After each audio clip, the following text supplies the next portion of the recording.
Capítulo 3. O encontro.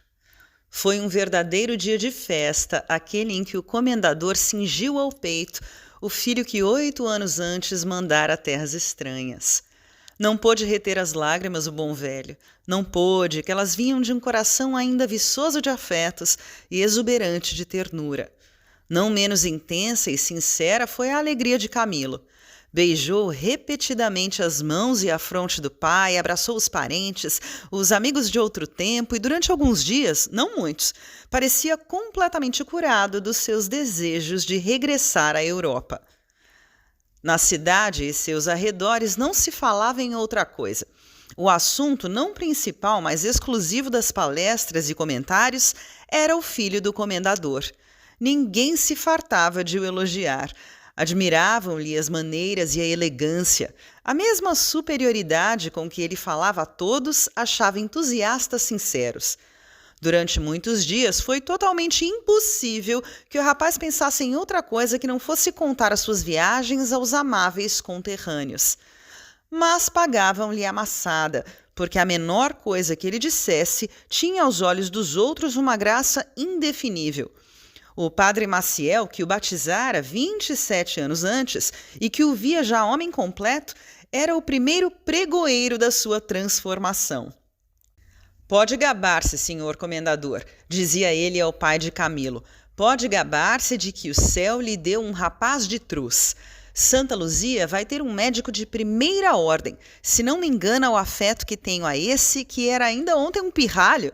E não só médico, mas até bom filósofo, é verdade. Parece-me um bom filósofo. Sondei-o ontem nesse particular e não lhe achei ponto fraco ou duvidoso. O tio Jorge andava a perguntar a todos o que pensavam do sobrinho Camilo. O tenente-coronel Veiga agradecia à providência a chegada do Dr. Camilo nas proximidades do Espírito Santo. Sem ele, o meu baile seria incompleto. O Dr. Matos não foi o último que visitou o filho do comendador. Era um velho alto e bem feito, ainda que um tanto quebrado pelos anos. Venha, doutor, disse o velho Seabra, apenas o viu assomar à porta. Venha ver o meu homem. Homem com efeito, respondeu Matos, contemplando o rapaz. Está mais homem de que eu supunha. Também já lá vão 8 anos. Venha de lá esse abraço. O moço abriu os braços ao velho.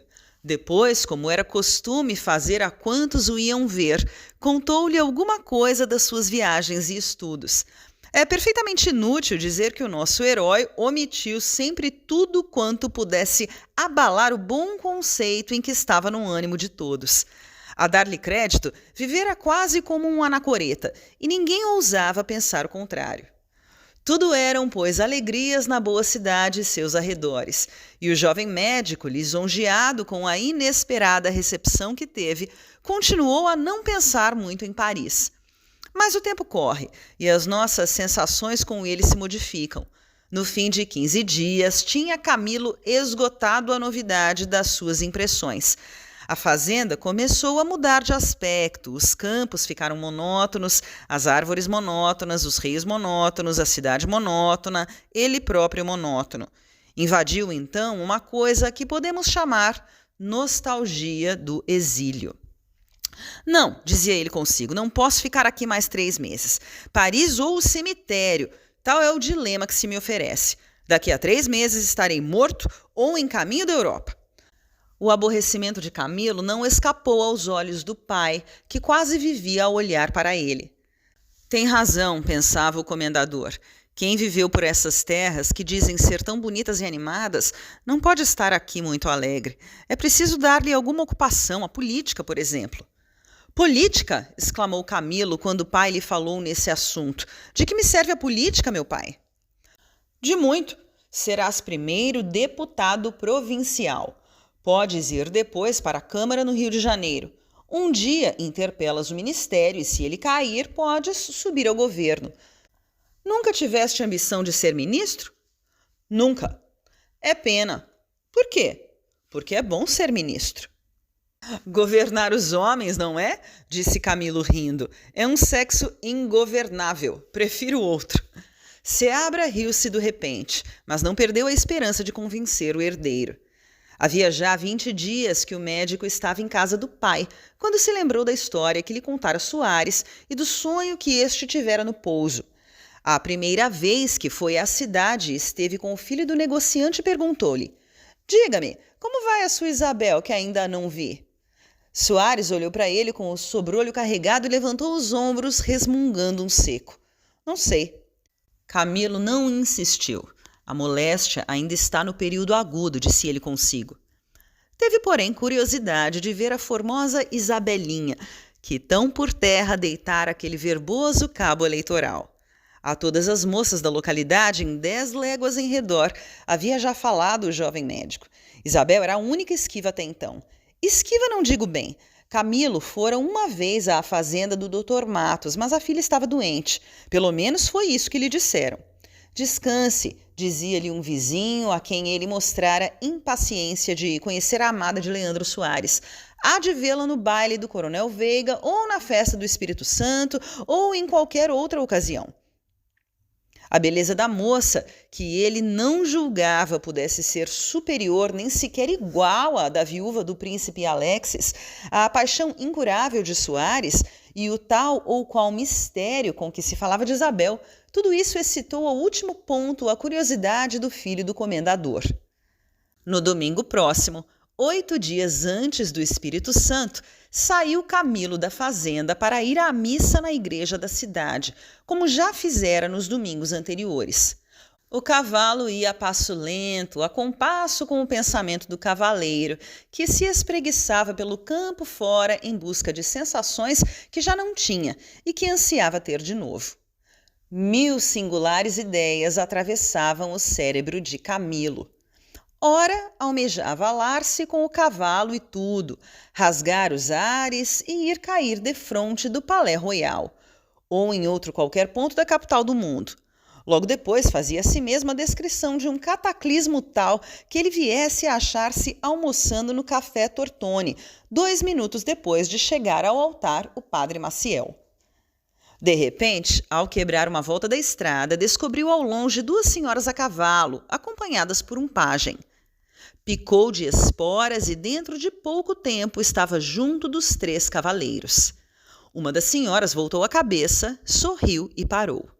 Camilo aproximou-se com a cabeça descoberta e estendeu-lhe a mão, que ela apertou. A senhora a quem cumprimentara era a esposa do tenente-coronel Veiga. Representava ter 45 anos, mas estava assaz conservada. A outra senhora, sentindo o movimento da companheira, fez parar também o cavalo e voltou igualmente a cabeça. Camilo não olhava então para ela. Estava ocupado em ouvir Dona Gertrudes, que lhe dava notícias do tenente-coronel. "Agora só pensa na festa", dizia ela. "Já deve estar na igreja. Vai à missa, não?" "Vou. Vamos juntos." Trocadas estas palavras, que foram rápidas, Camilo procurou com os olhos a outra cavaleira. Ela, porém, ia já alguns passos adiante. O médico colocou-se ao lado de Dona Gertrudes e a comitiva continuou a andar. Iam assim conversando havia já uns 10 minutos, quando o cavalo da senhora que ia adiante estacou. "Que é, Isabel?" perguntou Dona Gertrudes. "Isabel!" exclamou Camilo, sem dar atenção ao incidente que provocara a pergunta da esposa do coronel. A moça voltou a cabeça e levantou os ombros, respondendo secamente: "Não sei." A causa era um rumor que o cavalo sentira por trás de uma espessa moita de taquaras que ficava à esquerda do caminho. Antes, porém, que o pajem ou Camilo fosse examinar a causa da relutância do animal, a moça fez um esforço supremo e, chicoteando vigorosamente o cavalo, conseguiu que este vencesse o terror e deitasse a correr a galope adiante dos companheiros. "Isabel", disse Camilo a Dona Gertrudes, "aquela moça será a filha do Dr. Matos?" "É verdade, não a conhecia." "Há 8 anos que não a vejo, está uma flor. Já não me admira que se fale aqui tanto na sua beleza. Disseram-me que estava doente." "Esteve, mas as suas doenças são coisas de pequena monta. São nervos, assim se diz, creio eu, quando se não sabe de que uma pessoa padece." Isabel parara ao longe e, voltada para a esquerda da estrada, parecia admirar o espetáculo da natureza. Daí a alguns minutos estavam perto dela os seus companheiros. A moça ia prosseguir a marcha quando Dona Gertrudes lhe disse: Isabel! A moça voltou o rosto. Dona Gertrudes aproximou-se dela. Não te lembras do Dr. Camilo Seabra? Talvez não se lembre, disse Camilo. Tinha 12 anos quando eu saí daqui e já lá vão 8. Lembro-me, respondeu Isabel, curvando levemente a cabeça, mas sem olhar para o médico. E, chicoteando de mansinho o cavalo, seguiu para diante. Por mais singular que fosse aquela maneira de reatar conhecimento antigo, o que mais impressionou então o filho do comendador foi a beleza de Isabel, que lhe pareceu estar na altura da reputação. Tanto quanto se podia julgar à primeira vista, a esbelta cavaleira devia ser mais alta que baixa. Era morena, mas de um moreno acetinado e macio, com uns delicadíssimos longes cor-de-rosa, o que seria efeito da agitação, visto que afirmavam ser extremamente pálida. Os olhos não lhes pôde Camilo ver a cor, mas sentiu-lhes a luz que valia mais, talvez, apenas de o não terem fitado, e compreendeu logo que com os olhos tais a formosa goiana houvesse fascinado o mísero Soares. Não averigou, nem pôde, as restantes feições da moça, mas o que pôde contemplar à vontade, o que já vinha admirando de longe, era a elegância nativa do busto e o gracioso desgarro com que ela montava. Vira muitas amazonas elegantes e destras. Aquela, porém, tinha alguma coisa em que se avantajava às outras. Era talvez o desalinho do gesto, talvez a espontaneidade dos movimentos, outra coisa talvez, ou todas juntas, que davam à interessante goiana incontestável supremacia. Isabel parava de quando em quando o cavalo e dirigia a palavra à esposa do coronel a respeito de qualquer acidente, de um efeito de luz, de um pássaro que passava, de um som que se ouvia, mas em nenhuma ocasião encarava ou sequer olhava de esguelha o filho do comendador. Absorvido na contemplação da moça, Camilo deixou cair a conversa, e havia já alguns minutos que ele e Dona Gertrudes iam cavalgando sem dizer palavra ao lado um do outro. Foram interrompidos em sua marcha silenciosa por um cavaleiro que vinha atrás da comitiva a trote largo. Era Soares. O filho do negociante vinha bem diferente do que até ali andava. Cumprimentou-o sorrindo e jovial, como estivera nos primeiros dias de viagem do médico. Não era, porém, difícil conhecer que a alegria de Soares era um artifício. O pobre namorado fechava o rosto de quando em quando ou fazia um gesto de desespero que felizmente escapava aos outros. Ele receava o triunfo de um homem que física e intelectualmente lhe era superior, que além disso gozava naquela ocasião a grande vantagem de dominar a atenção pública, que era o urso da aldeia, o acontecimento do dia, o homem da situação. Tudo conspirava para derrubar a última esperança de Soares, que era a esperança de ver morrer a moça isenta de todo vínculo conjugal. O infeliz namorado tinha o sestro, aliás comum, de querer ver quebrada ou inútil a taça que ele não podia levar aos lábios.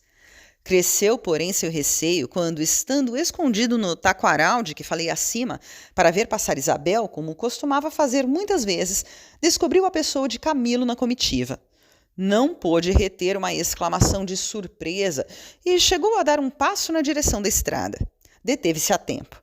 Os cavaleiros, como vimos, passaram adiante, deixando o cioso pretendente a jurar aos céus e à terra que tomaria desforra do seu atrevido rival se o fosse.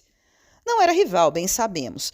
O coração de Camilo guardava ainda fresca a memória da Artemisa Moscovita, cujas lágrimas, apesar da distância, o rapaz sentia que eram ardentes e aflitivas.